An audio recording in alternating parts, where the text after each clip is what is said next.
All right, looks like everything is connected as it should be.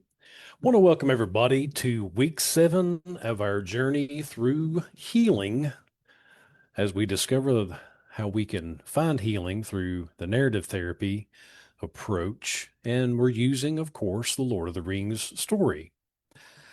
We brought to you an 8-week lesson. We're on week 7 now, which is entitled The Return of the King, Redemption and Renewal.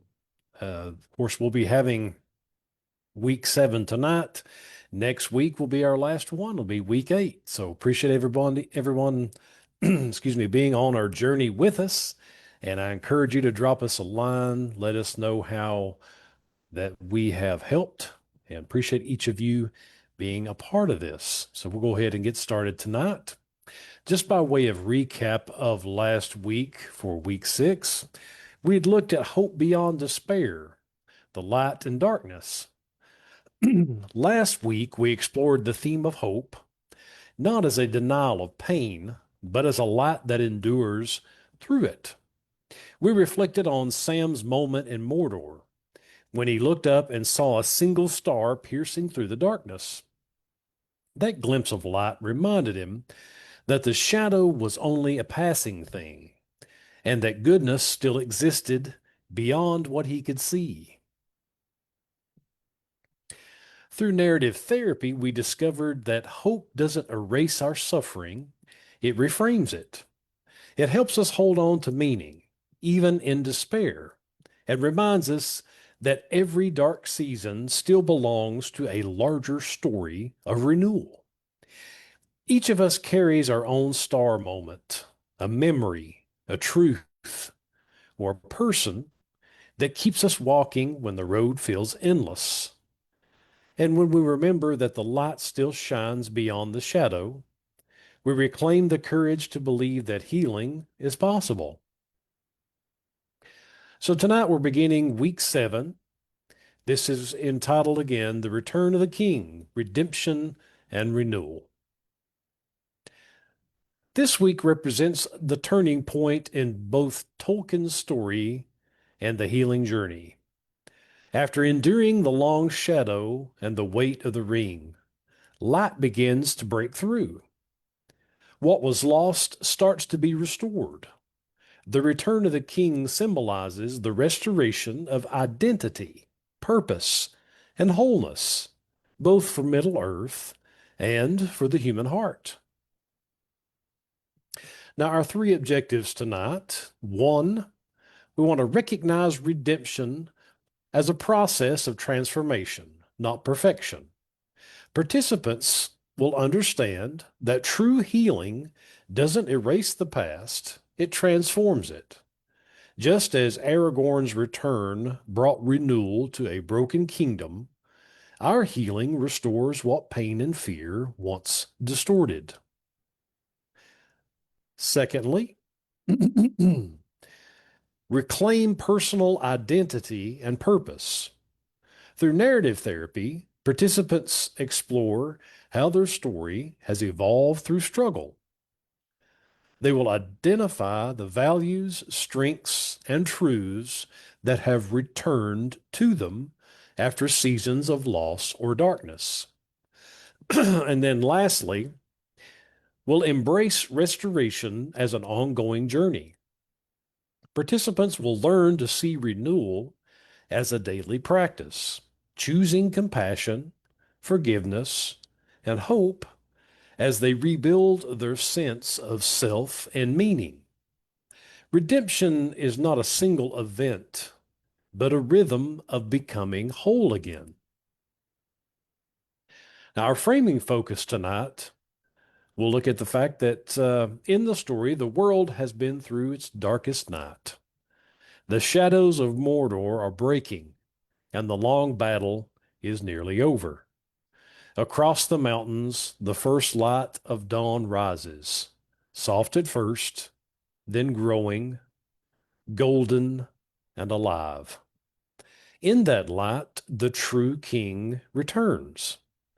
When Aragorn steps forward to claim the throne, it isn't as a conqueror, but as a healer. His crown is not a symbol of domination. It's a sign that all things broken are being made whole again. The people who had forgotten hope begin to sing once more. The land that was scarred starts to bloom. This is redemption. This is renewal. In Tolkien's world, the return of the king is more than the end of the war. It's the restoration of rightful order, identity, and harmony. The world remembers what it was always meant to be. In our own stories, we too experience this return. After walking through suffering, shame, or loss, there comes a moment when we begin to remember ourselves again. When our truest self, long buried beneath pain, steps forward and says, I'm still here. Narrative therapy calls this reauthoring, writing a new chapter that doesn't deny the past, but redeems it. The wounds remain, but now they carry wisdom, purpose, and compassion. Like Aragorn, we reclaim our identity not by escaping the battle, but by walking through it. In the Return of the King, everything seems lost. The armies of Mordor surround Gondor. Frodo collapses beneath the weight of the ring. Even hope itself seems to falter. And yet, in the midst of despair, something begins to move. Light begins to rise in the east. Aragorn, the rightful king, steps into his destiny. His return is not just the triumph of good over evil. Again, it's the healing of a world that has forgotten who it belongs to. Tolkien shows us that redemption is not simply about victory. It's about restoration. It's the moment when broken things are made whole again, when what was lost is remembered, and when identity is reclaimed. In our own lives, the return of the King represents the moment when we begin to come back to ourselves, when we rediscover our purpose, our worth, and our place in the story after seasons of pain and exile. When Aragorn finally takes his rightful place as king, again, it's not a triumph of pride, but a moment of healing. His return restores more than the throne. It restores balance, peace, and hope to a world long overshadowed by darkness. In that same way, healing in our own lives is not about gaining power or perfection, but about coming home to ourselves, reclaiming what pain once stole, our voice, our identity, and our purpose. Redemption begins when we recognize that every trial, every wound has prepared us for renewal. We're not who we were before the journey began. We're stronger, wiser, and more whole. In narrative therapy, this moment is what we call reauthoring, rewriting the story of our lives in light of the truth we've learned through our struggle.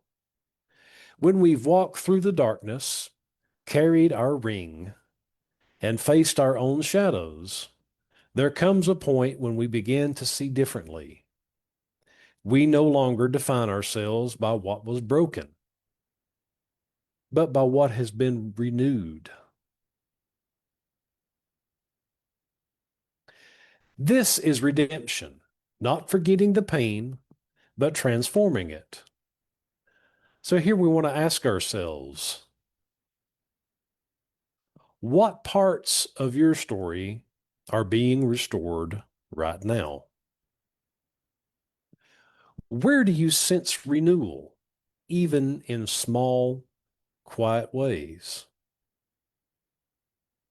What truth or purpose is returning to your life after being hidden for a time?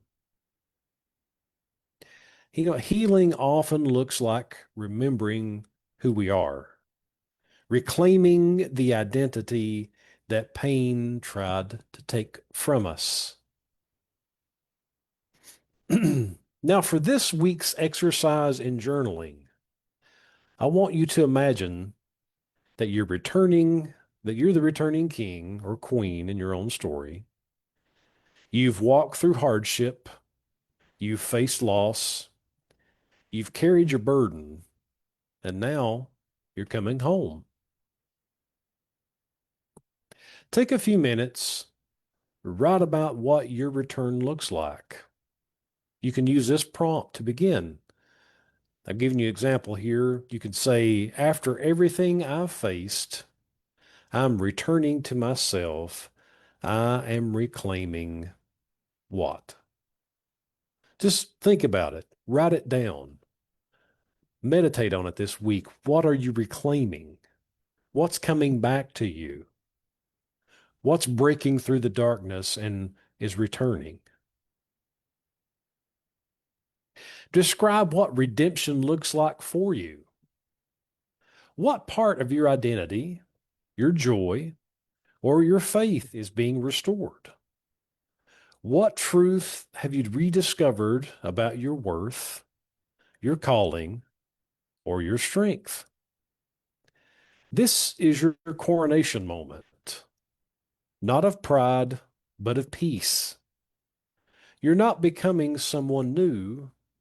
You're remembering who you always were beneath the pain. Now, put together some journaling exercises that you can use this week that I hope that you'll utilize. That definitely will help you work through this and give you some greater insight into yourself and your own journey. But step one is about looking back, the wounds and the journey.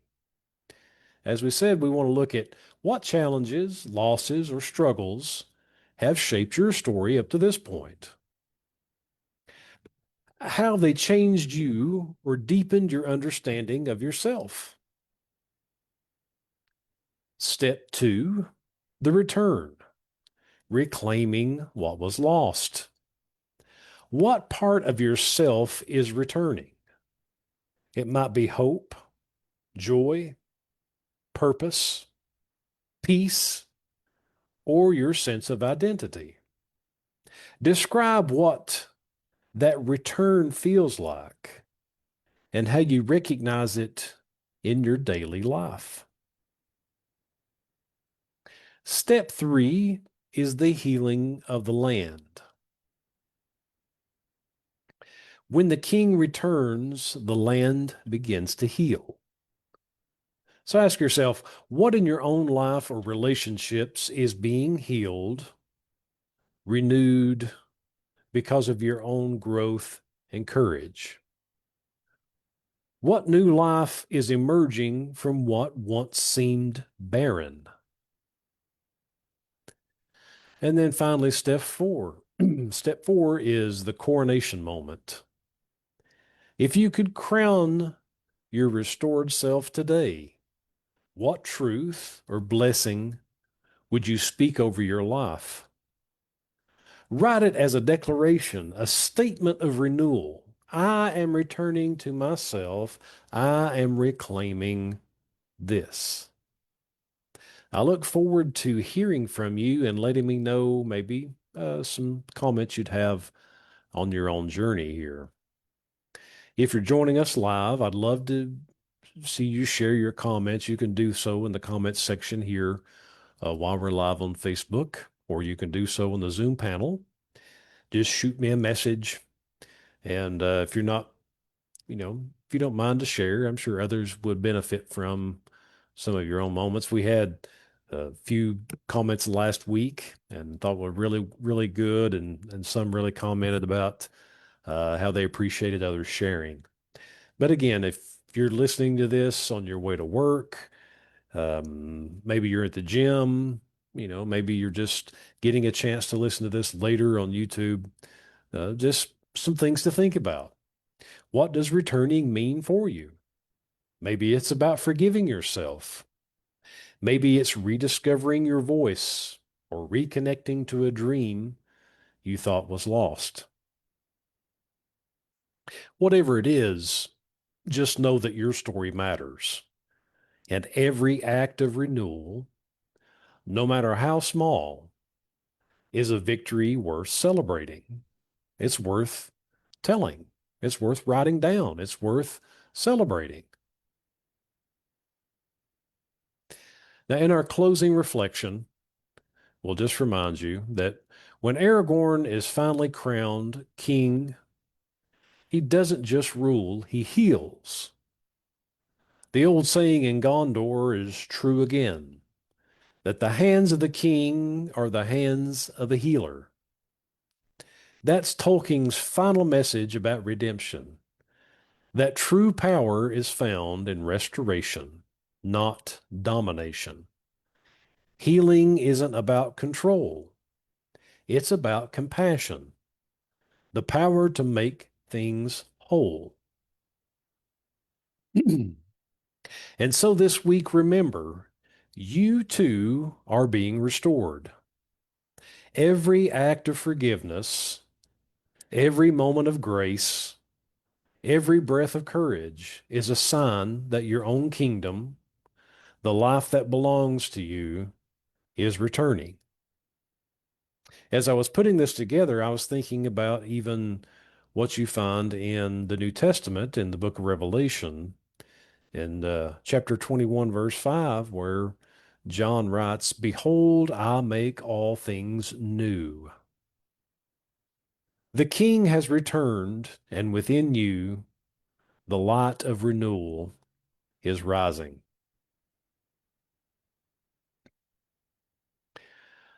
So, what are we taking away from tonight? I really appreciate you being on with us for week 7, and I want you to take away some of these key insights. First off, redemption is not about erasing what has been broken. It's about transforming it into something whole and sacred. Just as Aragorn's return healed a wounded land, your healing brings restoration to the places within you that once felt lost or forgotten. You are not defined by the battles you fought. You are shaped by the strength that carried you through them. The King has returned, and with that return comes renewal, peace, and the reminder that your story has beauty left to unfold. This week, walk with your head lifted. You're not who you were before the struggle. You are who you've become because of it. And I thought about this quote from Tolkien, where he says that all that is gold does not glitter. Not all those who wander are lost. Thank you for joining me this week, and look forward to seeing you next week when we'll be looking at the Gray Havens, letting go and moving forward. Now, this again will be our final time together. This will be closing up this study. And I hope, again, this has been a help to you, been encouraging, and look forward to seeing you next week. But again, the Gray Havens, week 8, letting go and moving forward. And until then, walk in peace, carry your light, and remember, your story is being restored. Have a great week. Thank you so much, and we'll see you then.